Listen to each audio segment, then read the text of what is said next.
There's a few of you who are like, something's different.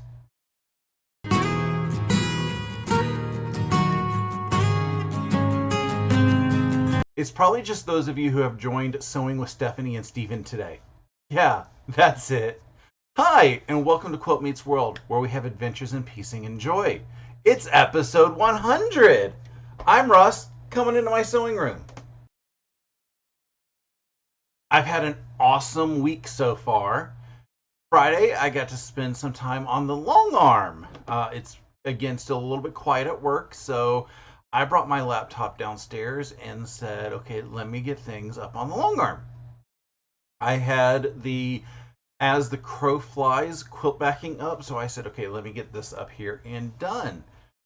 I got a little bit in and I was like, I probably should have used a different thread, but you know, the quilt thread, the threading that quilting thread that I had picked was both perfect and a little too much.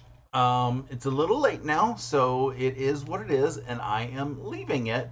But I'm, excited to have another one quilted. I just need to get it trimmed and bound.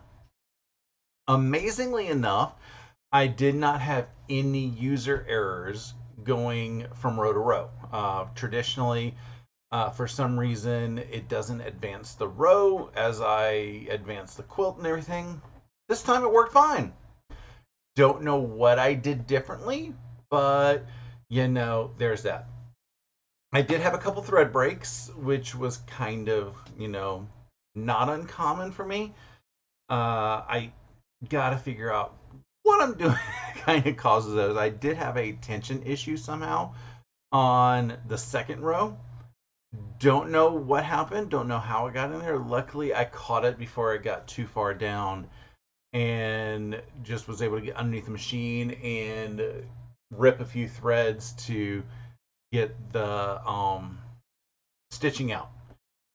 It was a little strange, like I said, but I know these are user error, but I also swear that this long arm is out to get me sometimes.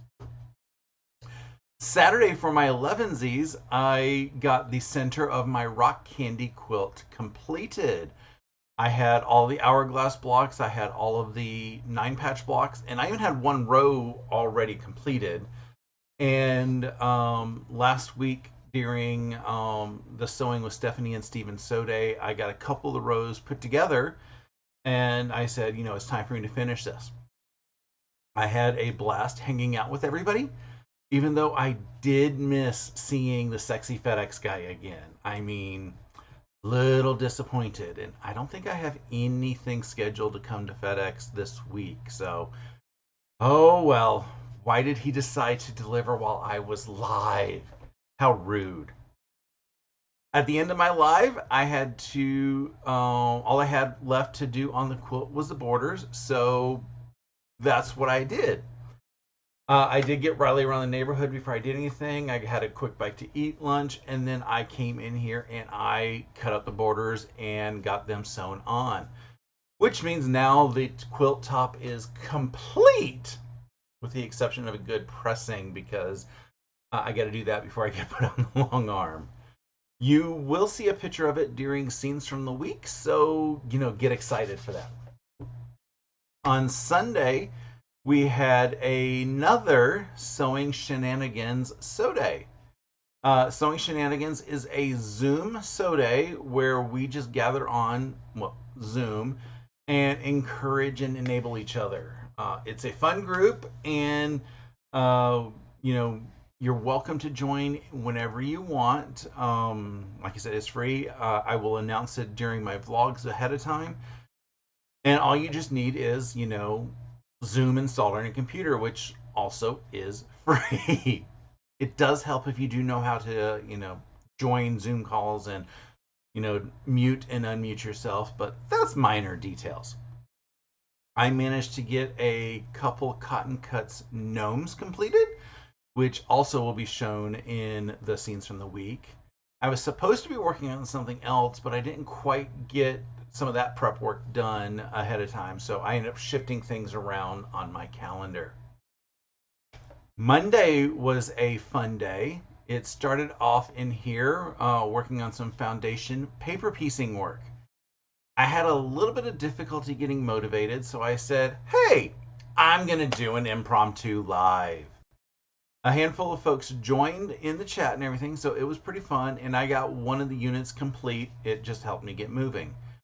I needed to go get lunch, so I ended the live after an hour. I realized, after I ended the live that I was like, I did these blocks in kind of a wrong order. It's 4 letters, and I should have done the T first because the T is the simplest block. It would have been more like a warm-up. Then go on to the R, which is a little bit more complex, and then the E, which is even more complex than that. Instead, I ended up starting with the R, and I was just, struggling to get motivated. So that's when I turned on the live to do the E. If I had the proper warm-up, I probably would have been able to get things done. But I did get the block completed, and it is this. Kind of excited for it. I got to get all the paper ripped off, but that's just minor details. There's a lot of seams in it, but that was something that was due on my list this week, and I did get to check that off. Tuesday, I started off by running to the post office to drop off a couple things. I had some stuff that I just needed to get out, and I was like, well, I've got the week off. I can go run to the post office and do that. I also kind of wanted to early vote at the same time, but the line to get into that parking lot was ridiculous. The post office is kind of kitty corner from there, so part of me was like, I wonder if I should just leave my car at the post office and just walk up there. But I was like, no, there's hill. Like, it's a steep hill to get out of the post office, almost as bad as my driveway. But I've got, a couple days left this week, and if push comes to shove, I'll just leave work early on election day and come out here and vote then. That one at least is a little bit closer, and I will be fine. I will tell you that, my only political post that I will do in here is to tell you to get your butt out and vote. You need to vote. I don't care who you are. Okay, in the U.S. you need to vote. You still need to vote in your other countries, provided that you're allowed to.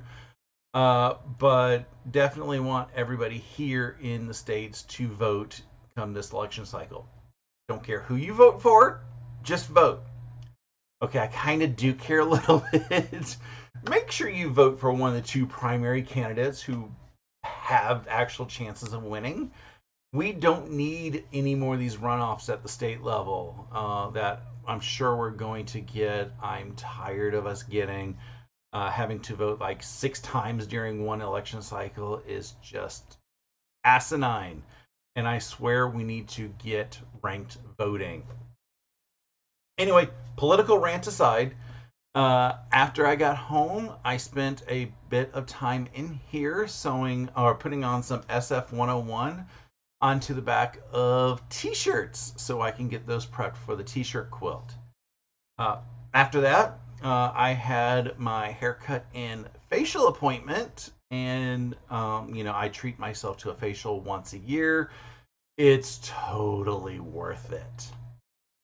This morning, I started with a massage at my chiropractor's office. I think I mentioned either last week or the week before that they are doing a special for an hour massage at a bit of a discount. So I'm like, yes, I want a massage. And they had one scheduled or available for this morning. So I took it.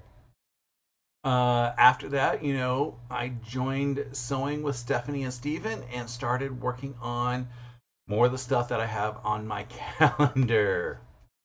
So I think I did pretty good with working on my schedule this week. I shifted some things around, so I need to get those put back in. But, I'm doing a bit of a slave driver on myself, and it's kind of working, even though I get a little unmotivated at times.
Saturday is not only Saturday Sampler Weekend, but it is also Stephen of the Idiot Quilters Fall Retreat. I'm very excited. I do need to get the binding on the As the Crow Flies quilt, so I have something to show at Show and Tell at Saturday Sampler. But as soon as I get home, I will be logging into Steven's retreat and uh, dealing with all the awesome fun stuff that he has planned for us and trying to get stuff worked on with whatever I'm going to end up having on Saturday based on what my schedule happens this week. This week I do have, the t-shirt quilts that I want to work on. I have a couple cotton cuts things that I want to work on my calendar this week. Hopefully I'll be able to get through them all because that also means, I have stuff that I can throw on the long arm during days that, I can't be sitting in here because, I'm supposed to be working. Also evenings. And also, just as a heads up, since Saturday is retreat day, there will not be a live. I cannot be live on here and in Steven's retreat having all of those awesome fun things at the same time. So retreat wins. So just a heads up, there will not be a live. Besides, everyone should be at that retreat. Yeah, that's it. Anywho, I think that's going to be about it for today. I hope you were a little entertained with my weekly shenanigans, especially since we hit episode 100. I am so excited about that. I never thought that I would get to, episode 5 at times, but this has just been a lot of fun, and I'm looking forward to getting to episode 200. If you wouldn't mind doing the things for the YouTube algorithm, that would be awesome. It's things such as liking the video, commenting down below if there was anything that you liked or disliked about the video. You could also do the hokey pokey. And if you do get addicted to that, you could always just turn yourself around. Subscribing to my channel is a free and wonderful way of letting YouTube know that you like my shenanigans. Ringing the bell icon next to the subscribe button gets you notified when I go live on Saturday mornings, although not this Saturday, or even randomly like I did this week. It also lets you know when I upload any videos like my weekly vlog today or any other videos throughout the week. I hope you have a wonderful rest of your day and an awesome week. And until next time, stay happy and remember, always measure your life in love. Bye.